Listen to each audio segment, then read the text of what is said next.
नमस्कार, जनता टीवी देख रहे हैं आप। मैं हूं आपके साथ अमर त्रिपाठी। बुलेटिन में बात होगी कुछ अहम खबरों की। उत्तर प्रदेश के ग्रेटर नोएडा में आज भारत के तकनीकी इतिहास का एक नया अध्याय लिखा गया, जहां प्रधानमंत्री नरेंद्र मोदी ने वीडियो कॉन्फ्रेंसिंग के जरिए देश के पहले सेमीकंडक्टर पार्क का तोहफा दिया। ईडा क्षेत्र में स्थापित होने वाली ये उत्तर भारत की पहली प्रमुख सेमीकंडक्टर यूनिट है। ये परियोजना न केवल उत्तर प्रदेश को ग्लोबल टेक मैप पर लाएगी, बल्कि भारत को सेमीकंडक्टर निर्माण में आत्मनिर्भर बनाने की दिशा में एक क्रांतिकारी कदम साबित होगी। वहीं प्रधानमंत्री नरेंद्र मोदी ने लाल किले की अपनी बात दोहराते हुए एक बार फिर कहा कि भारत के पास अब रुकने या स्वस्थ होने का समय नहीं है।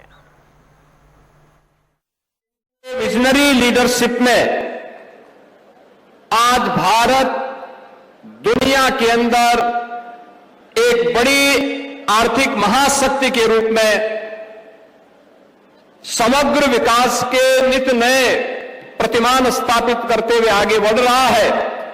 और उसी क्रम में ये उत्तर प्रदेश की पहली सेमीकंडक्टर परियोजना का शिलान्यास का कार्यक्रम उनके करकमलों से होने जा रहा है। मैं इस अवसर पर आदरणीय प्रधानमंत्री जी का हृदय से अभिनंदन करता हूं, उनका उत्तर प्रदेश के नागरिकों की ओर से स्वागत करता हूं। हम लोग आभारी हैं आदरणीय प्रधानमंत्री जी के, जिन्होंने देश को इमर्जिंग टेक्नोलॉजी के एक नए हब के रूप में स्थापित किया है। पिछले 4 दिनों से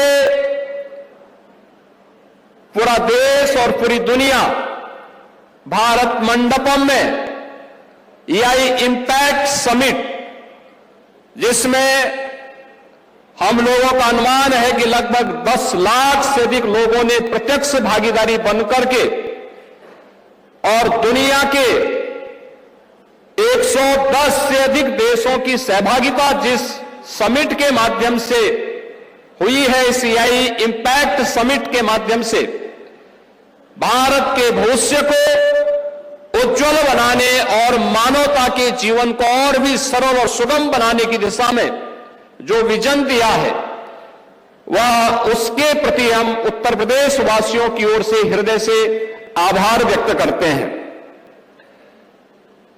इस अवसर पर मैं आदरणीय प्रधानमंत्री जी के द्वारा, जिन्होंने गत वर्ष सेमिकॉन इंडिया 2025 में कहा था कि oil was black gold but chip are digital diamond, और मुझे लगता है कि 21वीं सदी की जो अर्थव्यवस्था है, उसकी सुरक्षा है, वह विकास है, यह चिप आधारित इस तकनीक पर निर्भर कर रही है।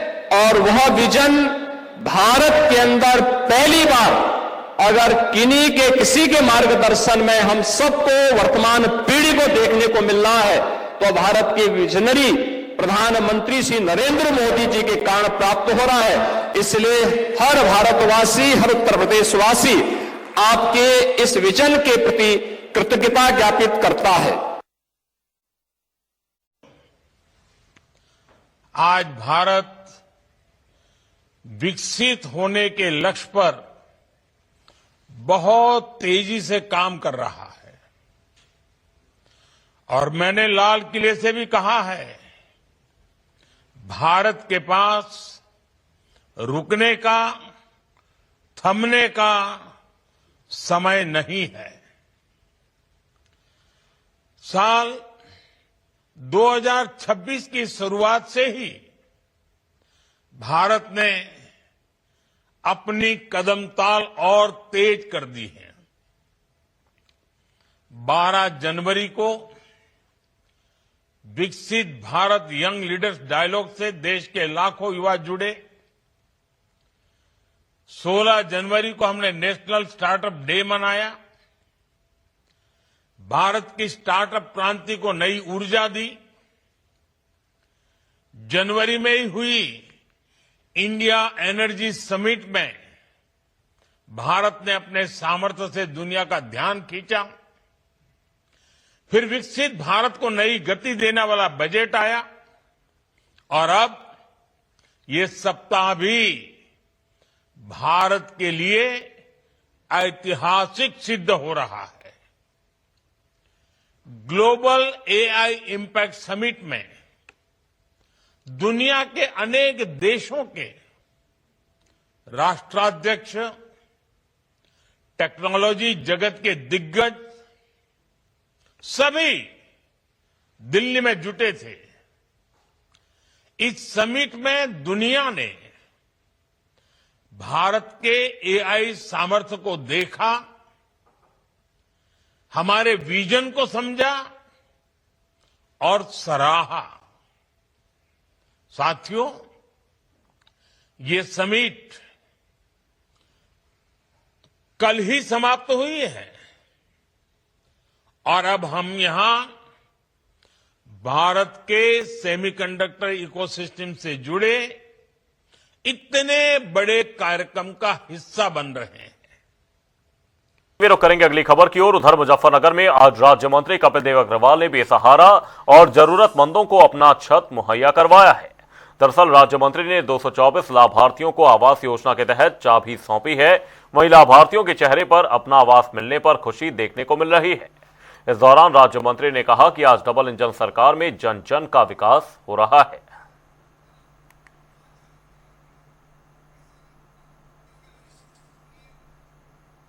देखिए, हम सबके लिए बहुत पसंद का विषय है कि आदरणीय प्रधानमंत्री नरेंद्र मोदी जी बहुत सारी जन कल्याण योजनाएं लगातार निर्धन लोगों के लिए चलाने का काम करते हैं। उसी क्रम में अपने मुजफ्फरनगर शहरी क्षेत्र के अंदर, अपने विधानसभा क्षेत्र के अंदर और ये मुजफ्फरनगर विकास प्राधिकरण के द्वारा 224 मकान जो बहुत प्रतीक्षित हैं बनकर के तैयार हुए हैं, उनका निरीक्षण भी हमारे द्वारा किया गया, जांच पड़ताल भी की गई। आज ये शुभ अवसर आया कि इतने सारे लोग हैं, अब देखिए इन सबके चेहरे पर मुस्कान है। तो आदरणीय प्रधानमंत्री नरेंद्र मोदी जी की जो योजना है कि सबके सर पर अपना पक्का मकान, अपनी पक्की छत, उस योजना के अंतर्गत 224 लोगों को आज ये मकान आवंटन रखा हुआ। 16 करोड़ रुपए की लागत से ये योजना पूरी हुई है और मुझे बहुत प्रसन्नता है कि होली के पूर्व और रमजान के पूर्व ये कार्यक्रम हो पाया है कि जिसमें सभी को अपना पक्का मकान मिल सकेगा। उधर एक दिवसीय झांसी दौरे पर सपा सुप्रीमो अखिलेश यादव एक बार फिर बीजेपी पर गरजते हुए नजर आए, तो साथ ही ये भी कहा कि बुंदेलखंड राज्य की बात नहीं होनी चाहिए, यहां बीजेपी का खाता नहीं खुलने वाला। सुनिए क्या कुछ कहा। देखिए, बुंदेलखंड राज की बात नहीं होनी चाहिए, समाजवादी सामाजिक न्याय की राज की स्थापना कब हो। और आपको मैं बता दूं, झांसी को लखनऊ से जोड़ने के लिए एक्सप्रेस वे बनेगा, योगी जी ने बना पाए और सिद्धार्थ नगर लेकर के जाएंगे। दूसरा इस क्षेत्र के विकास के लिए इन डिस्ट्रिक्ट्स को, क्योंकि इन्होंने हमें जालौन के हमें अहबर एमपी साहब को जिता दिया, बगल के हमारे लोधी समाज को जिता दिया, बांदा जिता दिया पटेल जी, तो बुंदेलखंड के लोगों ने इतना ऐतिहासिक परिणाम पहली बार दिया है। और मैं आज दावा करके जा रहा हूं आपको, आने वाले समय में बीजेपी का यहां पर खाता नहीं खुल जाते। कल आजमगढ़ में महाराजा सुहेलदेव राजभर की 135वीं जयंती का भव्य आयोजन किया जाएगा, जहां टिकोरिया मैदान में आयोजित इस कार्यक्रम में कैबिनेट मंत्री अनिल राजभर मुख्य अतिथि के तौर पर शामिल होंगे। वहीं इस पूरे कार्यक्रम की जानकारी देते हुए अनिल राजभर ने बताया कि महाराजा सुहेलदेव राजभर की विशाल जयंती आजमगढ़ के कार्यकर्ताओं द्वारा आयोजित की गई है। ऐसे राष्ट्र नायक को नमन और श्रद्धांजलि अर्पित करने का कार्यक्रम बनाया गया है।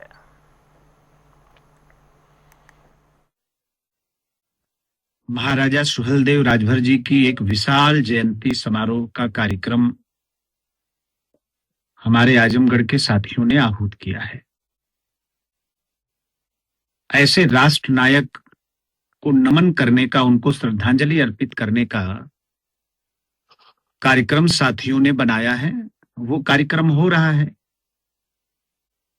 भारतीय जनता पार्टी के जितने कार्यकर्ता हैं, हमारे जो साथी हैं, और इतना ही नहीं, पूरे प्रदेश और देश में जिन लोगों की भी आस्था महाराजा सुहेलदेव जी के प्रति है, वो सभी लोग आ रहे हैं उनको नमन करने के लिए।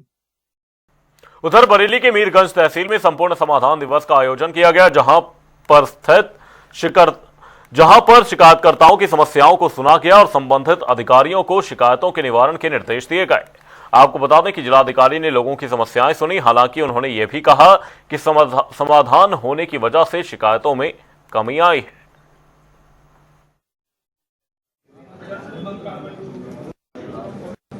आज संपूर्ण समाधान दिवस में कुल मिलाकर 58 शिकायतें आई हैं, जिनमें से मौके पर 9 शिकायतों का जो है उसका निस्तारण किया गया है। और कुछ लोग ऐसे भी थे जिनको पता नहीं था, हम लोगों ने उनको एडवाइस भी दिया कि पैमाइश चाहते थे तो धारा 24 के तहत जो है राज्य संहिता के तहत एसडीएम के कोर्ट में अपना वाद दर्ज करें, जिससे कि तत्काल जो है एक टीम भेजकर उनकी पैमाइश कराई जा सके, समस्या का समाधान कराया जा सके।